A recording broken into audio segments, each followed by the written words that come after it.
tell me this. Hmm. What was it like when you figured out that you were dealing with a narcissist way back when? What was that moment like where it Um, became common sense that you were like, this is not right. Something's wrong here. yeah, for me personally, it was like the penny had dropped. Everything seemed to fall into place. All of the questions I had, all of the unease, all of those weird feelings that I couldn't quite put my finger on what it was. When I found out there was a series of events that led up to the pivotal moment.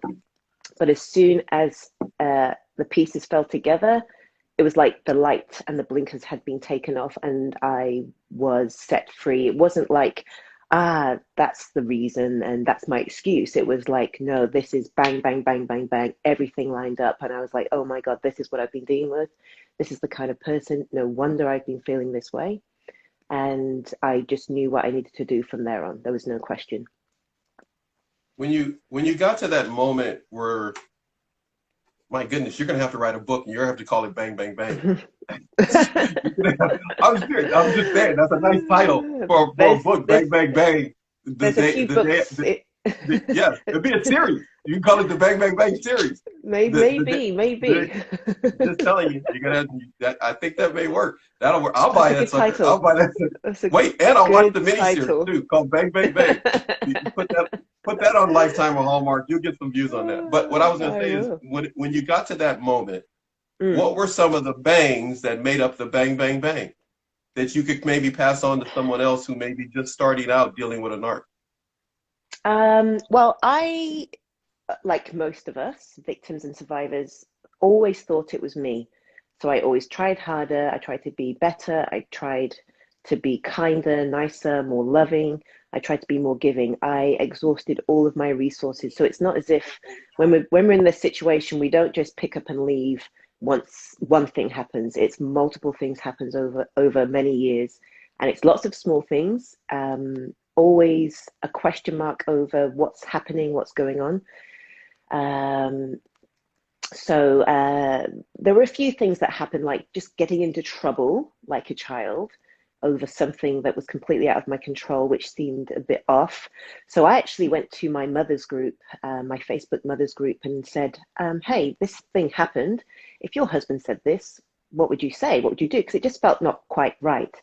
Right. And one of the mums there actually said, that sounds like manipulation and control. And I'm like, I'm just going to go and Google those terms because I didn't really have a clue. I didn't know. Like, we don't know these things. Right. Right. And then that's where everything escalated and spiraled upwards, I guess, from there. Like my discovery of personality disorders, the traits, ticking off the boxes. And then somebody on Instagram, another girl in Melbourne, mentioned somebody here who offers kind of help. And I did some training there, and that was in like whilst I was still in it, kind of secretly healing, and then making my plan to exit. When you started seeing, checking off the boxes, as it were, when you start seeing these things and you're checking off the boxes, did did the did your ex narc recognize that you were changing, that things were different? I think so, yes, because I wasn't defending myself anymore. I was not engaging. I was distancing myself slowly, and that was a change. That was a different version of Sarah that he'd never seen, and kind of didn't know what was going on because they don't know. So they either start trying to be nice or go mean or flip between the two. So I was just keeping my cards close to my chest, doing my research, making my exit plan, and getting my support system together as well. When you were doing that, we got to go. Oh, Go ahead. We kind of lost signal for a second there. Go ahead. You were saying again. yeah, Go yeah, aheid. that's okay. That's all right. Hey, I go with the Um, flow. This is not Walt Disney. I just go with the flow. yeah, Go that's ahead. okay.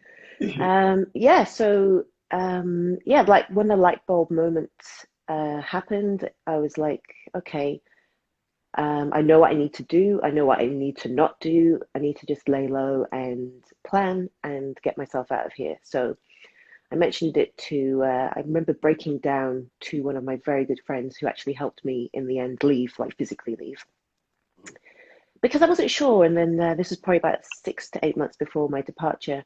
And yeah, it was just very tough. I remember it being a very dark time in my life, very emotional, very, you just feel like an empty shell. But Mm-hmm. I was still there. I was still buried deep beneath there because before this relationship, like, and myself normally strong, confident Yeah. person. Obviously, some issues. Everyone has issues, but generally strong, confident, and independent. But I was kind of like a shell of my former self, if you can say that. Yeah.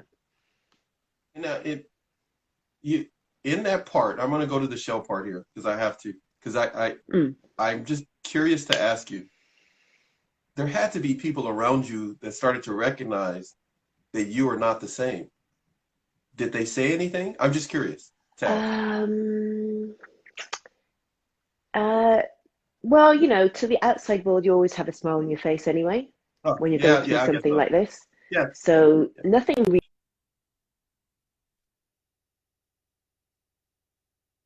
So when it was great. It was with them, but it was always like the daunting feeling of having to go home after that.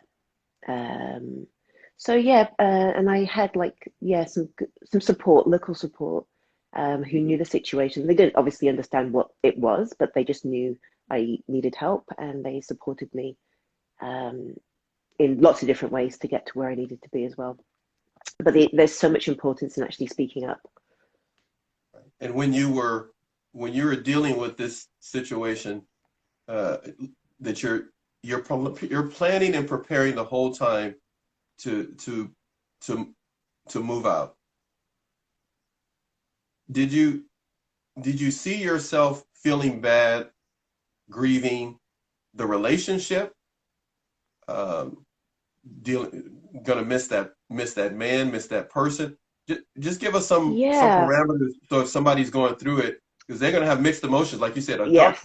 a dark Yeah, time. because you're programmed as well to not have any needs and wants. So to do something like this is a big act, and you don't know how the other person's going to react, but you just know you have to do it. So it was more for me thinking, am I doing the right thing? What if I get caught? What if he finds out? Um, there was a small percentage of me that was like, oh, okay, is this the right thing for me? Is this the right time? um, what if? But there was also this nagging feeling of if I don't get out, then nothing will change because nothing had changed up until then. Um, so yeah, people are going to feel doubt and maybe sorry for the person that they're leaving as well. And upset that they're going to upset them because it's leaving is ultimately the biggest boundary you can ever make with somebody like that. So yes, there's a lot of doubt, there's a lot of fear, but you dig deep, especially as mothers, you kind of find the resourcefulness to just get into action mode. That's what I found had to happen. Cast the emotions aside and get into action mode and do what was necessary, and then have the emotions after when you're out Right, and no, safe. right. So Yeah. so technically you went totally left brain on the whole situation and you just went like, I'm just thinking about this and I'm gonna plan this out.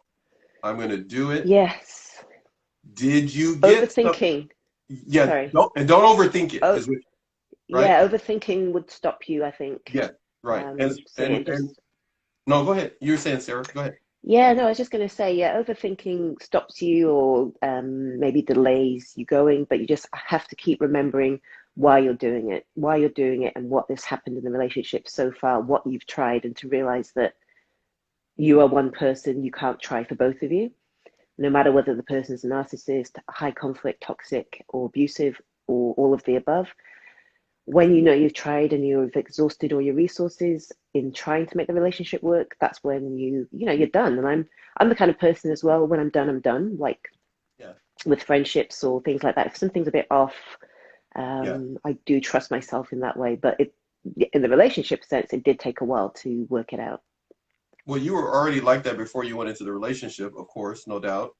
And you Mm. kind of lost that along the way, or or was it Yeah, or you pre-programmed? He kind of pre-programmed you to be something different. yeah, well, two things happen. You lose your sense of self, Okay, and if you didn't know who you were before, then you definitely are going to be shaped by the person, because that's what they want. They want to shape your beliefs, shape who you are, shape what you do, shape how you do things. If you're not clear on who you are to start with, then it's very easy for that to happen. So I wasn't very clear on who I was. I've always been on a journey of self-discovery, but kind of stopped every time I got into a relationship. That's when my work stopped. I didn't continue doing that deep inner work that was necessary. And not that there was a lot of trauma or anything in my life, but I was on a journey and I seemed to throw everything into the relationship and discard who I was as a person. right. And so Yeah. now, as you look back at that part of your life, what what are what are one or two things you learned about yourself after you removed yourself from that situation? That, although it seemed like I was lost, I was always still there. The fight in me was still there. It was quiet and my shine was still there, but it was dimmed, but it was all still there. And as soon as I left, personally for me, everything started to blossom in my life, like everything. Okay, And okay. yeah, That no, I'm sorry, but that alone is like I know you can't do it. I'm still working on my audio stuff to have noises. I would have a drop the mic sound just on that statement alone. No, no, seriously, because what you just said, I mean, what you have just said is huge because a person will begin to recognize not just the romantic aspect or companionship part of their life will bloom, but every aspect gets freed up. I mean, yeah, you and many have said that to me on this show and in private. Their lives just seem to bloom. And it's like I want to record some of the mm, pre-shows. I mean, we didn't talk about it, but others have said just what you said in a yeah, pre-show. Paxton, you have no idea. yeah, Once I got away from that person, it's like stuff just started falling into yeah. place and everything made sense. And you don't realize that when you're in it, like it just feels like everything is bad and there's no way to dig yourself out of the hole. You don't see the future. You don't know what the future holds. All I knew personally was that I can't be with this person. I have to get away from them and work out the rest as I go along. But I thought it can't be worse than this. And it definitely wasn't Yeah. worse. It's just escalated from there. Yeah. I'm Yeah. sorry, that might have to be your second or third book. It can't be worse than this. Yeah. Can't get any worse. No, no, because for some people they're stuck in that mindset that it will be worse if they left, and so Yes. they stay Yes. stuck, or they don't Yes. try other resources. What are some of the resources that you either could recommend or that you recognize prove to be helpful to you? Besides looking it up at the very beginning, what are some resources that prove to be helpful that somebody can learn Um, from? well, I think looking once you've established who you're dealing with and you've accepted it, because if you haven't accepted it, then you're not really going to take any action because you probably don't feel like it's that bad, or you're still holding on to hope that they're going to change, or that waiting for an apology or some kind of acknowledgement. Once you get out of that space and then you fully accept who they are, you then focus all of your energy. And this is what I say to my clients, the people I work with, you have to focus all of your energy onto yourself, because anything over there is taken away from yourself. So first and foremost, you need to start loving yourself. Like I thought I loved myself because I didn't really have any issues with anything. But obviously, I didn't love myself to the level that I should have done. Not that it was my fault, and not that it's anybody's fault, but I wouldn't have allowed this to go on, or even to get as far as it did, if I had love for myself and boundaries in place. So let me piggyback your statement, what you just said, with a question to dig a little bit deeper. So loving oneself, it doesn't mean that somebody's doing something wrong per se. Is that what you're kind of saying? They're just not up to loving themselves the level that they may need to at that moment in their life. Yes, yes, because, you know, usually we are, not overly confident, but we've got stuff going for us. We have careers, we have great friends, people like us, and we're usually kind, caring, compassionate, empathic people, or even empaths. So Mhm. people gravitate towards us generally. And that's why the narcissist is attracted to us in the first place as well. But I guess there's that term, the wounded empath. When you're not sure in your strengths, then it's very easy for somebody like that to take your sovereignty away and to make you believe that you are less than, when you absolutely have everything to be amazing. You just don't realize it yourself. They know it, but that's why they Right. nip it back down way before they choose to do so. They take away your sovereignty. I love the way you said that. Mm. That Yeah. when do you remember getting your sovereignty back? Do you remember the time frame, the year, the month? Do you remember what it was like when you started feeling your sovereignty started coming back? I guess it was the first time I set the first boundary. Uh, it was, I was What was trembling. I was. what, what was that boundary? Was it the leaving or what? It No? was just before I left, and it was a verbal boundary. It Okay. was something to the effect of, "Don't speak to me in that tone, or I Good for won't speak you. to you." Good for Yeah, and you. I was shaking. My body was shaking. My voice was shaking, but I Really? knew that I had to set it. And I'd Good. never ever spoken to him in that way ever. Wow.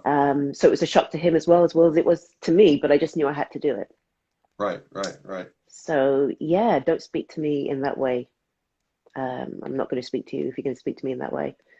How And long? How long? Oh no, go ahead. Go ahead. no, I was just going to say, and I felt like I gained me back in that Cool. moment. Although it was a scary moment, Yeah. I felt like, okay, I'm gaining some momentum. That's the first one, and there's going to be many more. And it's just Yeah. practice. Like most things, it's practice. That is So so yeah, cool. No, wait. How yeah. long? Wait. So now, because I'm a social scientist, I always like dissecting people. So I just in moments. So how long from what you can remember, from when you said that to when you left? What was the window of time between that? That was probably 2 or 3 weeks before. Okay. All right. Mm. All right. Because I'd like planned my exit to the letter, secretly, a separate email address, separate bank account, spoken to my dad who helped me, told him the situation. So he sent me some money to help me move because, I had a baby at the time, so I wasn't working. Well, I was actually working, but not much. It was personal training, just locally. So yes, so I was plotting and planning. And when you're going through something like that, you are very anxious that they're going to find out, that they're going to know. But if you just continue to live your life and stay calm and just trust the process and make sure you have everything, all your ducks in a row, you can Right. follow it through. Yeah. But you will I, be anxious up until the day you go. Yeah. the anxiousness is going to be okay, everybody, if you go through it, because we have someone in front of us right now who survived through the anxiousness. You're going to feel it, Yeah. right? You're saying, but Yeah. It's you not just go through it. it's it's not easy. Like none of this is easy. If it was easy, all these people would be healed by now, and we wouldn't even Oh, get that's a into good one. these. That's a You good know what I one. mean? Like No, that's it's good. anything worth it is hard, as we know, but that is light at the end of the tunnel. And I think one of my quotes I said a while back, staying where you are is hard, but you know what you're going to get. But healing is hard, but at least there's light at the end of it. There's no more abuse, there's light. Yeah, Whereas if you stay where you are, there's more abuse. That's a guarantee. yeah. Not that Guaranteed I abuse. can tell anyone. Yeah, I can't tell anyone to stay or leave, but Of that's course a not. No. guarantee. Mm. And by no means are we either one of us doing that. But one thing is for sure, things will escalate to the point that that it's not good for you to be there. But everyone has to make their choice. One thing is for sure, the abuser is not going to de-escalate uh, Mm. unless they're forced to in one way, shape, form, or another. You may not want to stick around for that moment, though. Yes, I was told as well. It was a forum I was part of, and there was a lot of fear instilled in me. Like it wasn't on purpose because they didn't know this person, but it was like the most dangerous times when you're leaving or about to leave, and I was worried. I never experienced any physical violence, but I was worried because you don't know, and that's the thing. We don't know, and why risk it? Why wait for that moment? So personally, I just think it's good to get out whilst you can, when you can, especially if children are involved. But everyone has to be ready when they're ready. And at the time, you had one child at the time, or Yes, yeah, yeah. very. We are, and this is kind of a unique, different show for me to do. No, you're smiling. You gotta let me say what I'm going to say first, because I am not a greedy person, but when it came to this show, I was going to be really greedy. But we have to respect the fact that she is a mom and her baby is there with her. So we came up with this plan, everybody, that we're going to do, I don't know, 20 minutes, half hour first, and then we're going to take a commercial break and we're going to come right back. That's the plan. Yeah. And I'm sticking to that plan until Sarah tells me I can change it. Because Sarah's a superstar. She's a superstar. So I'm not ignoring everybody's comments. I'm going to get to them in just a second. But go ahead, Sarah. You're going to say something? How long will we have as a break? 10 minutes or something? Yeah, I could do. Hey, listen, hey, it's not Walt Disney. We can go as long as we can do whatever we want to. Listen, I set aside my entire day. Later on tonight is like my time with my daughters, and I was like, I already let them know, hey, look, you know what? I love you guys, but Sarah's coming on today. So we can do whatever we want, Sarah. I just wanted to get a couple of these before we take our first break. We've got time. It's yes, yeah, of course. Okay, so if you don't mind, I've got a. Okay, everybody, I'm not going to start maybe at the beginning. I'll just pick this one. How do you build up your strength during the healing process? How do you build up your strength during the healing process? I personally think there's going to be a period of isolation. It's a lonely time, but I think that loneliness is necessary. Your friends and family may be there to support you. They don't know anything about narcissistic abuse or what it's like. They can read the theory of it, but not actually ever understand what it's like. So you need that time and space to go within and give yourself the gift of that time. In that time, you're going to gain a lot of clarity, but it is going to be a lonely period. So that's why I was saying before about having a support system, even if they don't know about narcissistic abuse, at least have people there when you need them, people on your side. But, I mentioned the inner work a lot, and a lot of people are like, what is the inner work? And, I don't know if there's any one definition. It's whatever's necessary to get you to start focusing on yourself and looking at what you do to be your version. And say you have a plan for yourself in 12 months, like a vision. What can you do to get to that place? Because it's not going to happen unless you do something about it. Next year will be the same as the previous year. And having some type of, like you just mentioned, would you say a 12-month time frame, kind of see what you're going to be like or where you're going to be in a certain period of time? Is that what you're mentioning?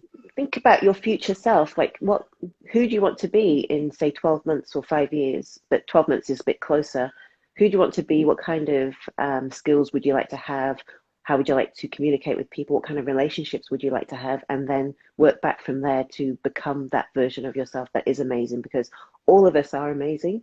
Otherwise, the narcissist wouldn't be attracted to us and target us in the first place. We have so many great traits, and we need to realize that ourselves. Yeah, that is true. Everybody, do me a huge favor. If you could put your questions in the question section. It's the one that has a little question mark.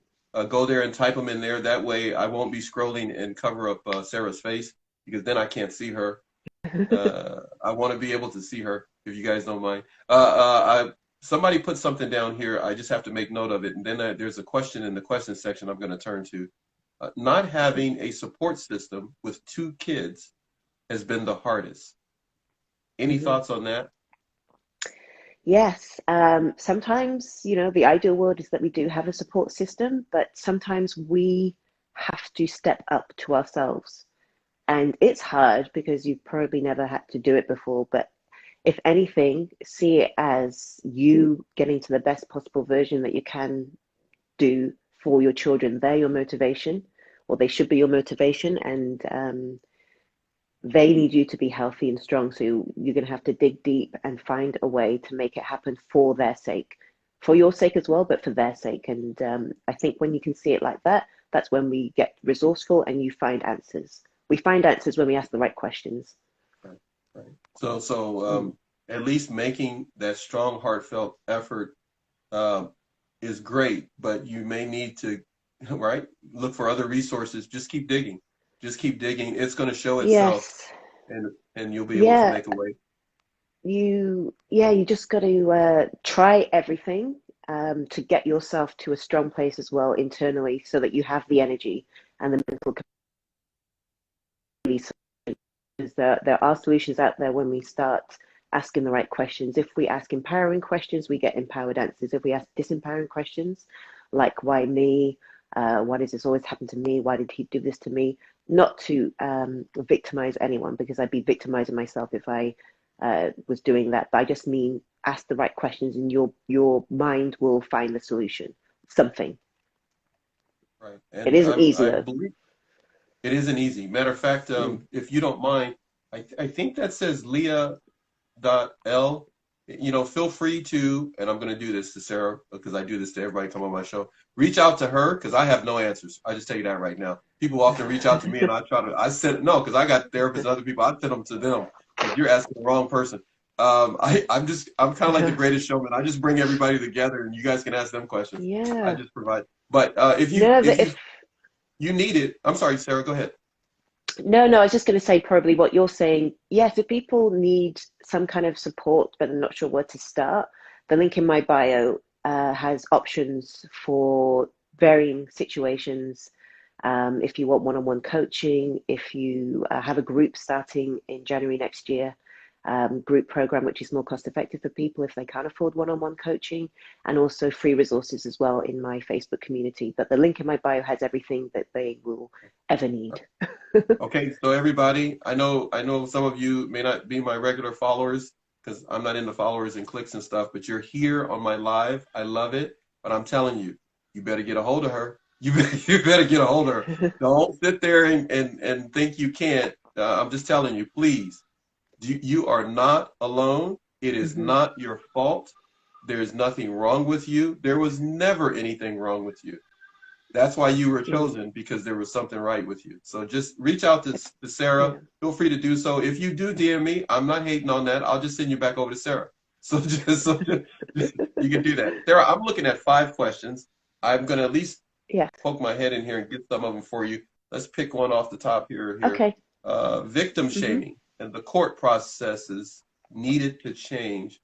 What would you suggest to survivor to help her through all of this, to survive what she's going through while she deals with the court?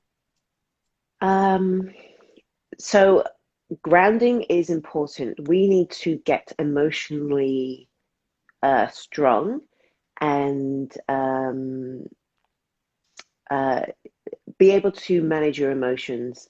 So if our emotions are all over the place and we are not grounded, we are going to be spiraling anytime anything happens. We are going to be reactive and not in control. If you get to a place to do the work so that you are better able to manage your emotions, you have a clear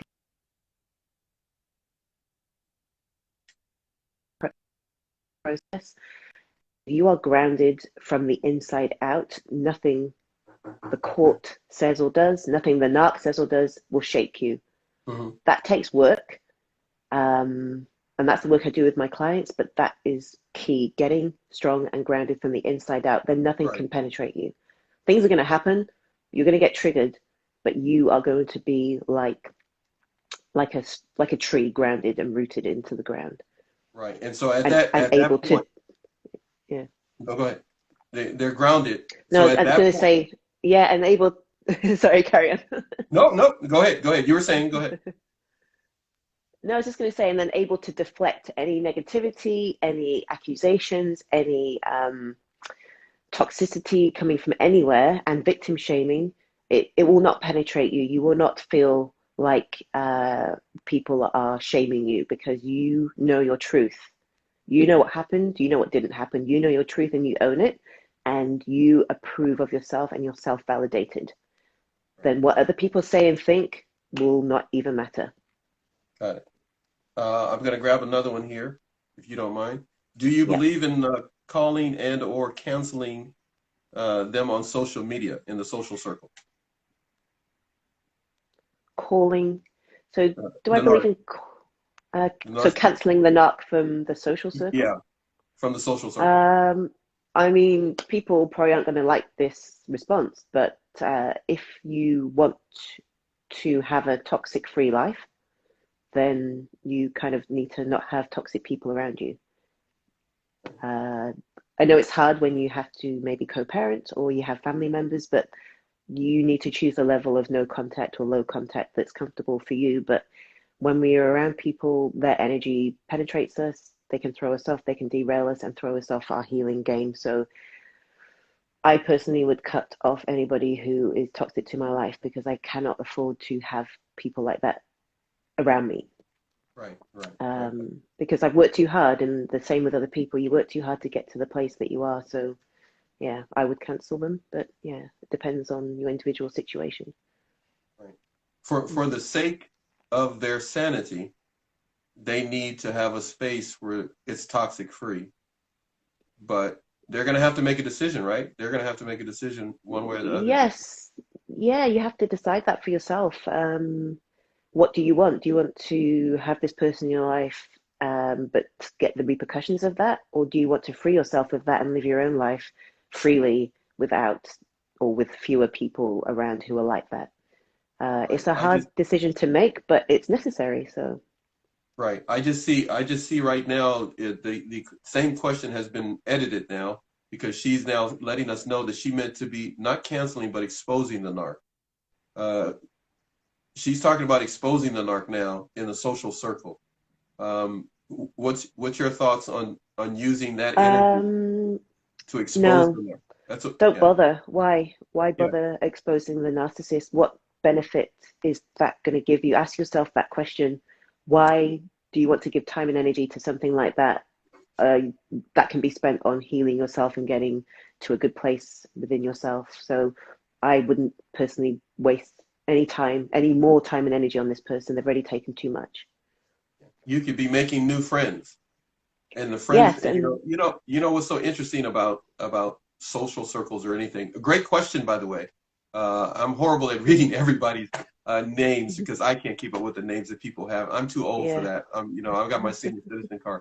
I think it says "I love you, Dad." Rock something. I can't remember. Anyhow, so the thing that's so great about what you just mentioned, why waste the time and the energy, is because you could be making new friends, having new experiences, new travels.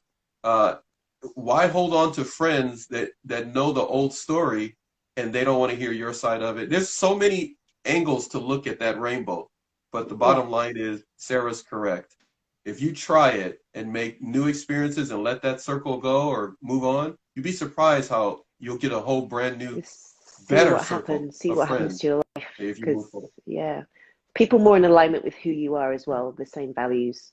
Absolutely. Mm. Let me see right here. Oh my good, Sarah. There is no way. Mm. We're gonna have to take a break, everybody, at some point. But this Sarah's, Yeah.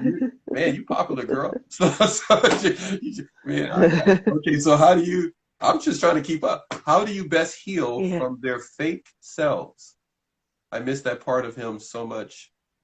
And when things had are bad, I want to go back. So your thoughts? How do you best heal from their fake self? So I guess, and you want to go back. Well, you're going back to what? An act. What are you going back to? Because it's not who they really are. I think it's accepting and realizing that that's not who they really are, and that they deceived you, and you're missing a person who's a figment of someone's imagination. Yes, it seemed real because they're very good at acting. That's how they operate and that's how they live their lives. That's their functioning level. They function dysfunctionally in that way.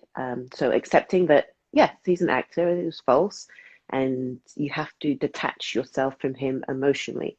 It's possible that you're trauma bonded because you're reminding yourself their true self, not the false one that you see. Loving the wrong thing, right? Loving the loving the fake person, because the real person is showing you who they are, Yeah. and you don't want to love Not that. accepting. Yeah. Or accepting that somebody is mentioning Yeah. that they're still at, somebody got on the screen that they're still at home with their mom and dad who are narcs. How to cope with that when it's a parent. Yeah. Obviously, if you're still in the same home, you can't go no contact. It's not as easy, but you can go low contact, which is just sticking to yes, no answers, being very, I guess, grey rock, disengage, try not to get wrapped up in their drama and chaos. Obviously, they're not going to like it. Yeah, it's really sustainable to stay in a situation like that. Obviously, I don't know if you're under 18 and you can't move out, but yeah, you need some kind of plan in place, because it will, at least you can start healing quietly, but they are always going to be there in your face. So you're going to have to find a way to extract yourself from that situation, I think. Right. You have we'll do one more here, everybody. Yeah. Oh my god! And then we're going to take a break here. Let me just pick this right here. How do you begin dismantling the subconscious stories abuse conditions you? I guess it says to deal with or whatever. How do you dismantle the memories and the subconscious, the stories of abuse? Well, that is, so when we've been through narcissistic abuse, there's a lot of programming that occurs, and that programming usually doesn't start with this narcissist. There's usually someone else or our upbringing or something that has pre-programmed us to stay in these situations longer than we would do normally. So with deprogramming, you have to reprogram. So when you take something out, you've got to put something positive in. So you need to break down these limiting beliefs and these negative phrases that you remember, and think and question yourself, is this my voice or is this the narc's voice? If it's the narc's voice, you need to find a way to say the direct opposite of that. Realizing your worth and standing in your truth and becoming authentic and true. So it's kind of cancelling out the negativity and putting in positivity. You can't just ignore it and bury your head in the sand. You have to do something to reprogram your subconscious mind, and that takes work. And the work that's needed is all internal. You can't really get help from someone else, which is pretty much the running. Go ahead. Yes. Yeah, it's I mean, that's what I help people with. I guide and support people to realize these things for themselves. They do the work. I kind of hold their hand to get to this place. And you can do it on your own, but obviously life gets in the way, commitments, and we abandon our healing. So with consistency and being diligent, you can get further away from the narcissist and more towards who you truly are. Yeah. We are going to take some time to reboot here in a moment. I'm going to download this, and we're going to reboot in about 10 minutes. Please, you have asked questions that I have not gotten to. Please come back. We're going to spend a little bit of